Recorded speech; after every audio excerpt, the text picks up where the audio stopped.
What's up, guys? Welcome to another Tutorial Tuesday. Thank you for being patient with me. It was requested of me last time to do one on how I color. But I'm gonna have to throw out a disclaimer before we get started on this one. My range and way of coloring is really changing as I'm developing and working on my style. So this could change, and I really want you guys, before we even go into this, to take what you see if you like it or not, and try to develop your own style out of it once you start getting to, and you know, because a lot of you are still working on some of your basic stuff. Get those basics down, start understanding that, and then start working on your coloring. Start understanding shading and lighting before you start working on coloring, because that's really going to help, and something that's taken me a while to still get better at for myself. Okay, so let's go ahead and move over into, voila, ba-bam. So I'm using an old doodle that I did last time. This is a Savari character from Guild Wars 2 of a really cool caster. His name's Blue42, pretty cool guy, does a lot of shout casting for Guild Wars PvP. So hey, cool, right? I used this so that I could have something just to show you guys really quick, and then work on it a little bit at the same time, right? Let's move my keyboard out of the way a little bit. I got a new, bigger tablet, and I like it. So anyway, how I'll usually start is I will have my sketch layer, right? So I'll have the sketch layer, and I'll just do that as much as I can for as much detail as I can, knowing where I want to place stuff. You don't have to line everything in. I just did some parts of it because I'm going to use the lines also as part of my coloring, right? So I'll do some kind of background really quick. This was just meant to be really quick and kind of sketchy and fun. So I just did a bunch of like fingerprint splatter marks. I have different brushes for that. I just splattered it all over the place, found what I liked, and left it. Then what I did is I put down the base color. It doesn't have to be clean, it doesn't have to be pretty. All you have to do is know that, okay, I know he's got a blue bandana, the hair is blue, and it's got the glowy bits in it, and the rest of his armor is kind of dark and brownish. So, okay, cool. So we've got kind of a brown and a blue theme. I picked the colors that I wanted. I got what I wanted out of that. You'll start learning color theory later. We'll go into that too. This is what I did, what I picked for myself, okay? I'm just going to show you how I work on my coloring. So then what I'll start doing is I'll add layers on top and then eventually compress it down. So here's the other layers that I made. I started coloring on top of it, right? I used a flat brush on top, and I just started detailing out more stuff. Then I detailed out some more things and fixed some things that I wanted. Then I added an overlay. An overlay helps boost the colors a little bit more. I'll usually do another layer over top. You want to merge the overlay layers like after you've merged everything else. If you try to merge another drawing piece on top of it, it's gonna mess it up. So be careful with your overlay layers, okay? So here's another overlay that I did just to kind of boost the colors a little bit more, and got kind of to where I wanted it to work, okay? So what I'll do from here is I'm like, okay, I kind of like this. This is alright. Oh yeah, I added one more in there. This is alright. I'm kind of liking this. So we're going to merge our layers. Looks like I got a little bit of a puff here, but that's not a big deal. Anything that you guys add in, make sure that it doesn't mess anything up when you merge layers. So undo it. Start merging layers one at a time. And only do this once you are ready. If you are not ready, you can copy all those layers, put it into a folder, so you can like... Here's what I'll do if I'm really not sure if that's what I want to do or not. I will make a folder. I'll duplicate all these layers, throw them into there, hide it, done. That way if I really don't like what I did, I haven't lost my progress. Or you can save another file. Only do that when you're ready to work on this, because if you mess something up and you've merged your layers already, you're screwed. Another thing to do is that your sketch lines, you want to color in. How to color those lines in is to lock the opacity of the layer. So I'll show you that really quick too. Oh, it's already locked down here. So here's my line art, and you could see that I had some kind of weird colors on it, right? See the weird little blue outlines and stuff like that on there? So what I did is I locked that layer and I colored it in after I had my base colors in, so that it could help emphasize and work off of the actual painting, because I'm going to use that incorporated into my painting rather than making them separate. That's how you want to work. If you want to work with line art, do line art. Find something else that you want to do and use that, okay? I forgot my music is incorrect. I'm listening to Monster Cat right now, guys. So, Monster Cat, awesome stuff. Go check them out. Free music, and it works with Twitch, too.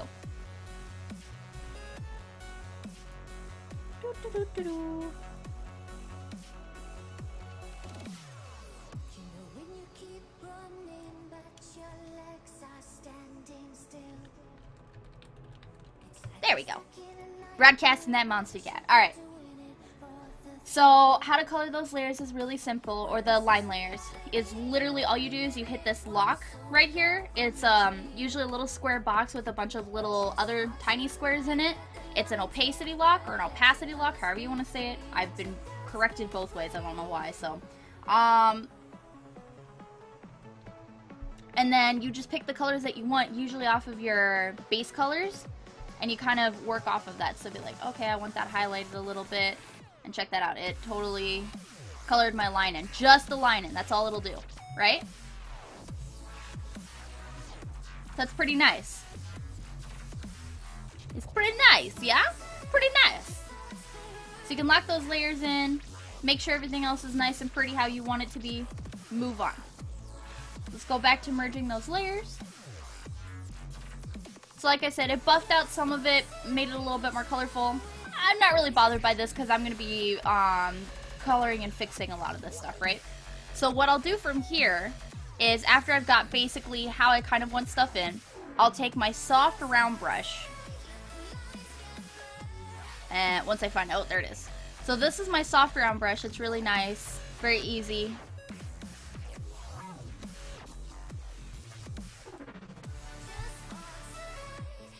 And I'll pretty much just draw right on top of the layer. And what I'll do is I'll set the opacity down to probably around 70% and just kind of scribble stuff in. If you guys remember in an early lesson, I was talking about following the shapes of stuff. You're going to want to follow that still here. You're going to want to be able to follow how the shape of the face is, how the shape of the nose is, how the shape of the cloth is over her face. You don't want to just scribble all over the place. You want to kind of follow those lines so that it gives more shape and form, okay? I'm still working on that as well. I'm not super perfect on it either, but it's something that I've been really trying to do. That was a skill I actually learned off of colored pencil in high school. And then I started realizing, hey, I could totally use that in this and kind of do this. This style is also heavily influenced off of one of my really big art people that I really, really love. His name is Niking.deviantart.com. I will type that into chat.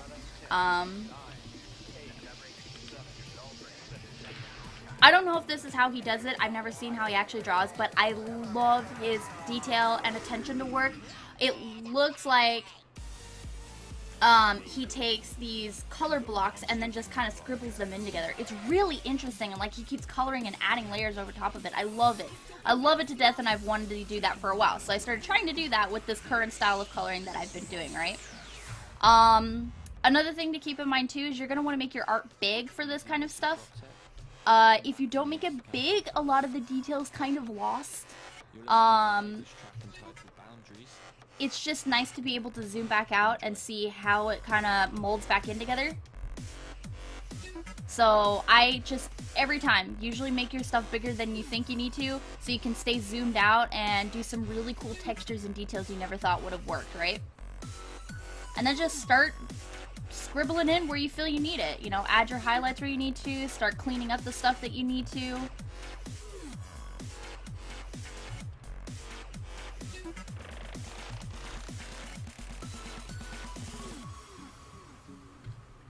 If you need to set your opacity higher, do that as you need. I have mine set really low because I have a heavy hand, and I just kind of scribble stuff places. Anything that I found that I made from my original sketches too, I'll kind of keep that in or influence it more. I'm like, oh hey, I really like this line. It gives it kind of the detail of the extra leaves coming out from right here. So we're gonna keep that and emphasize that a little bit more. And then I'm gonna keep blending and keep picking from the colors that I have around me. Trying to get the real glow off of this Sylvari, because that's what they do. They have like a really cool kind of glow effect to them if you're not familiar with Guild Wars 2. They're really cool plant people. Vasberg just asked what tablet I have. Usually I had my Wacom Bamboo Draw. I, however, for an early birthday present from my grandmother, got the Intuos Pen and Touch medium size. So I've got a slightly larger tablet finally. It's quite nice. I really kind of like it. I've been playing with it more recently. So we'll see where that goes. I don't know if I'll return it or not. I'm just trying to get used to it right now.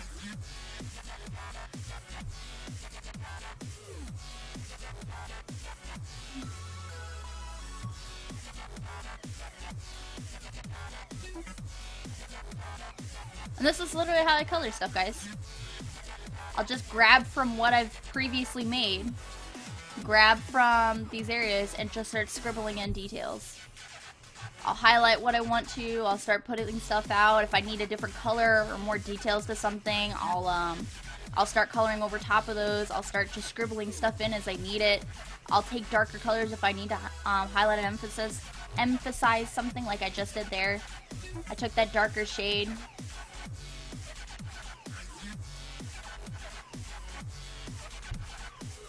I got another question from Ashlyn T. Asking which one is better, the bamboo or the Intuos?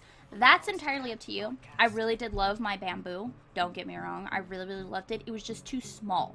And I needed an upgrade. And they don't make the bamboos anymore, so I had to obviously go to Intuos. That's what took over the line. So honestly, they're really about the same. I have no issues with my older bamboo. I just know I need to start getting into a better habit of doing broader strokes and working off of my elbow. That's usually what you want to do, and with having a tiny tablet, you usually kind of crunched up like this, and I'm holding my hand and pen and everything else wrong, which is part of the reason why I kind of messed my hand up in the first place, and kind of not. I need to find a better grip for my pen and not hold it like I'm a crunched itty bitty ball when I'm really tensed and into the drawing. So anyway, that aside, if you can get a larger one after you've gotten used to your tablet and you know you want to keep doing this and this is really what you want to do, I would recommend the Intuos. Just be careful, the tablet drivers really like being annoying. It took me 3 hours to get this one finally working. That was probably my only critique on that.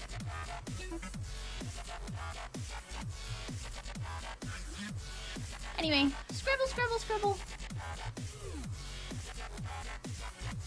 Get some more of these blue little shiny highlights because she's a speckled Sylvari. Like, she's got these really cool glowing highlights in her.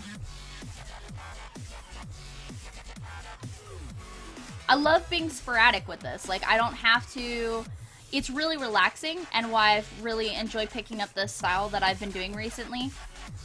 Is that I can be really kind of all over the place and not worry too much about what I'm doing, and if I make a little mistake, it's not that big of a deal, and I can even go so far as to completely override an area if I need to. So it's nice, it's free, it's comfortable, and if I need to erase stuff too, I can still go in and erase whatever I need to, whatever has gotten out of lines and stuff like that, so I can make stuff more crisp and clean.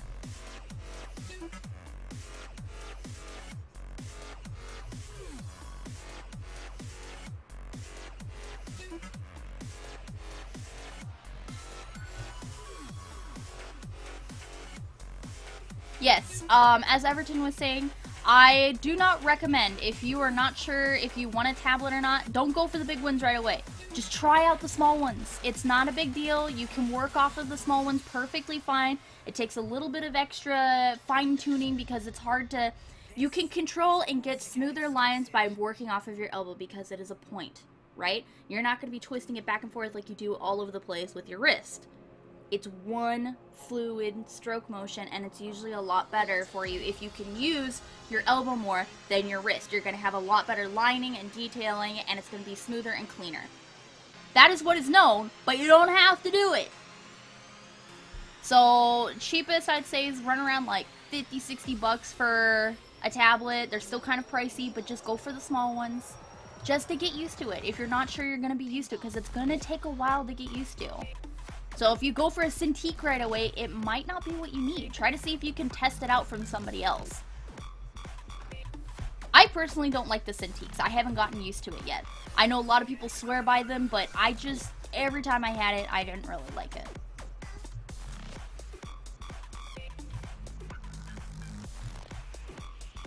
I also, back to the coloring thing, I like to utilize cross-hatching too, to kind of emphasize some extra details and stuff to it.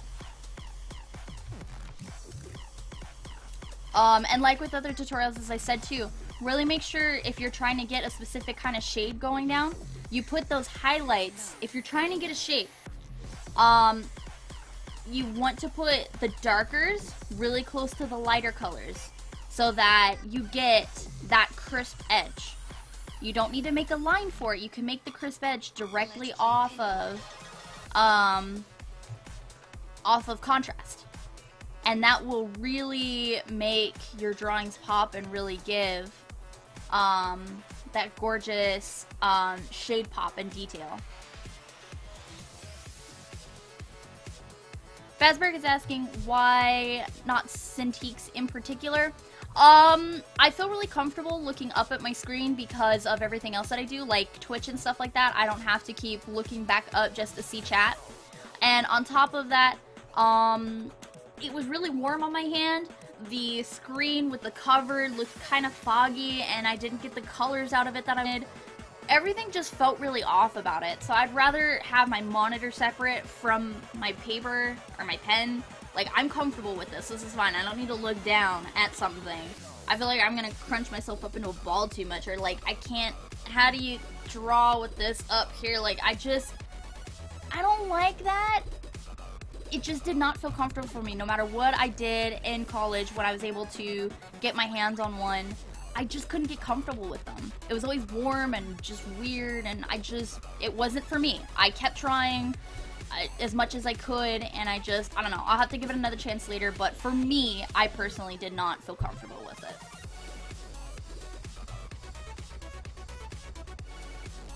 Also, they're expensive, and I am dirt poor.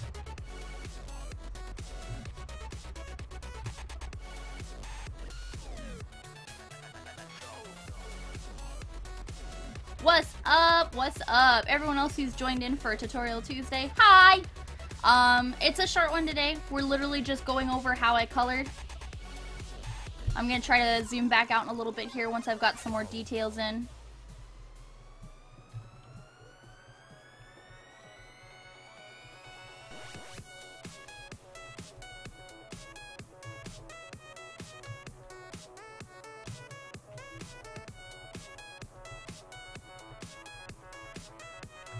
If you guys want to, you don't have to use the soft round brush. That's what I've been using mostly for my stuff.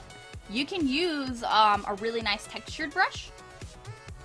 You can use whatever you want, whatever you have. Like if you're on Painttool SAI, you can use the really nice brush. You can use, I wouldn't recommend the watercolor tool because you're gonna miss a lot of those really nice, like having these scratchy little details going on. Really, again, it emphasizes stuff that when you zoom back out, you're just like, oh, cool, that made a lot of nice little stuff.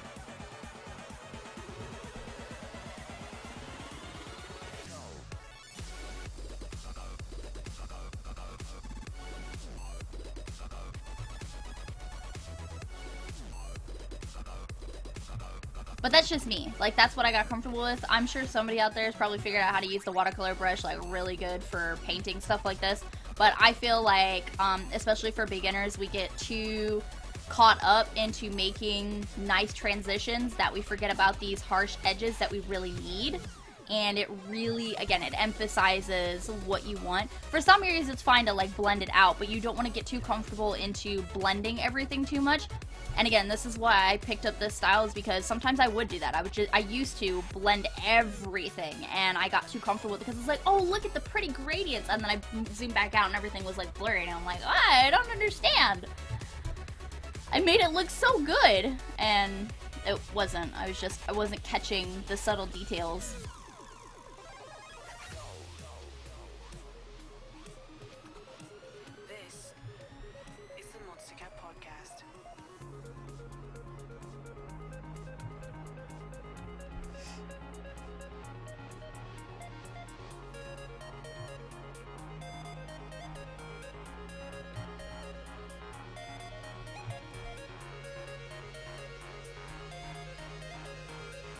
La la la la la.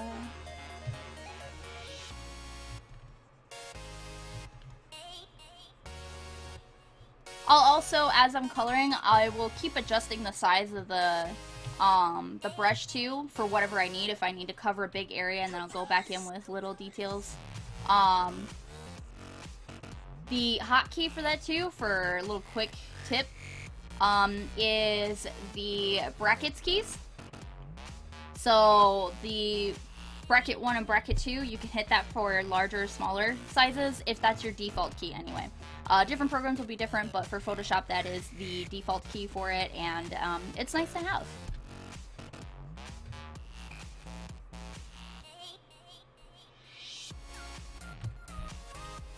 Quantum is asking how much and when do I use the transfer pressure control, and I don't know what you mean by that. Could you...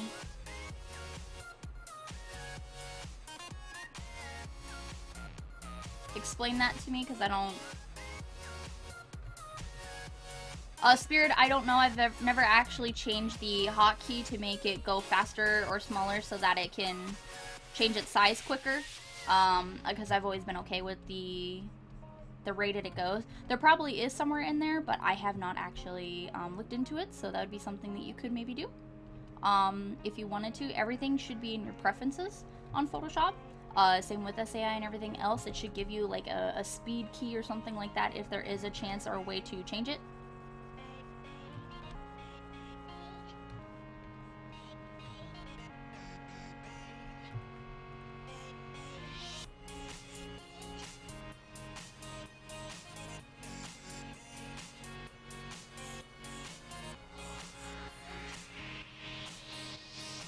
Okay, Quantum said, like, the harder the press, the more opaque the drawing.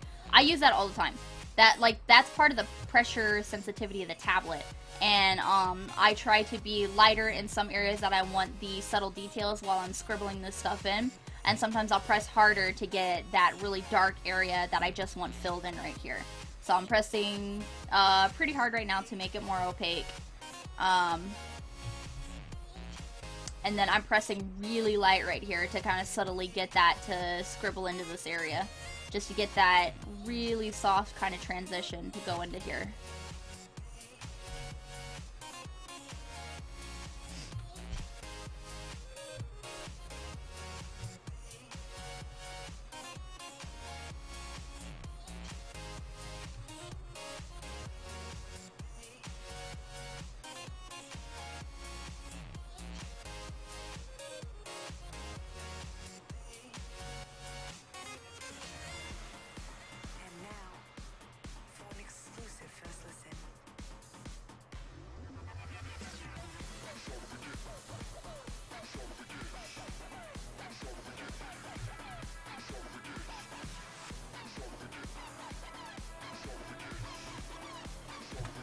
Again, guys, too, even if you've had your sketches done, keep flipping the canvas while you're doing the details, because it'll help you fix up anything that you need to fix up, right?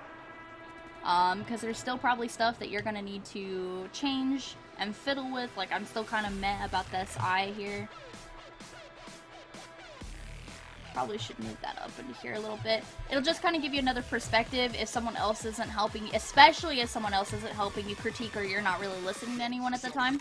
It's a good way to kind of make your brain think a different way and go, oh yeah, I did mess up here. Instead of like, oh, it looks great this way, but it'll totally mess you up when you flop it the other way and you go, wow, this doesn't look right at all.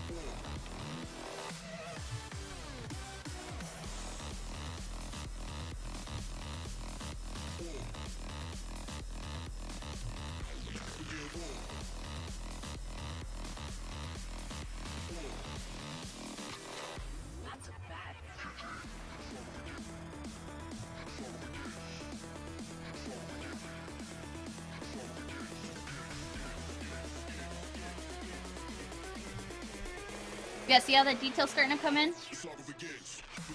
That's what we started off with. No! That's what we're starting to get.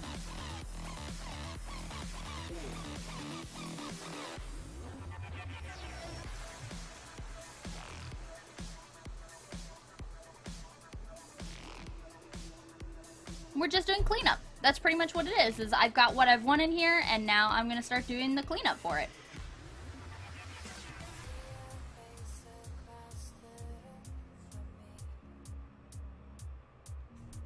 See, I'll still keep working on the side, trying to get the details that I want out of it. But that's pretty much it, guys. And then you'll do that for the rest of the drawing, and eventually you'll get stuff that, let me open...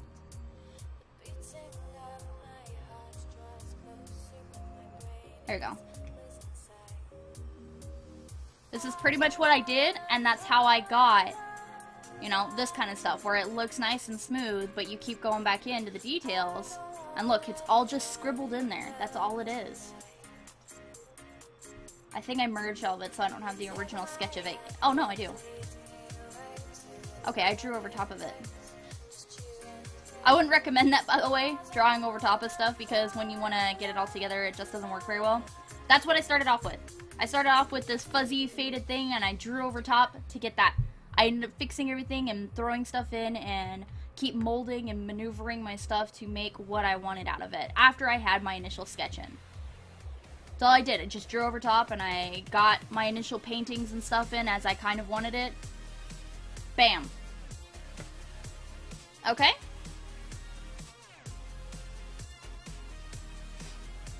So anyways, that was my short tutorial today on painting, on how I color.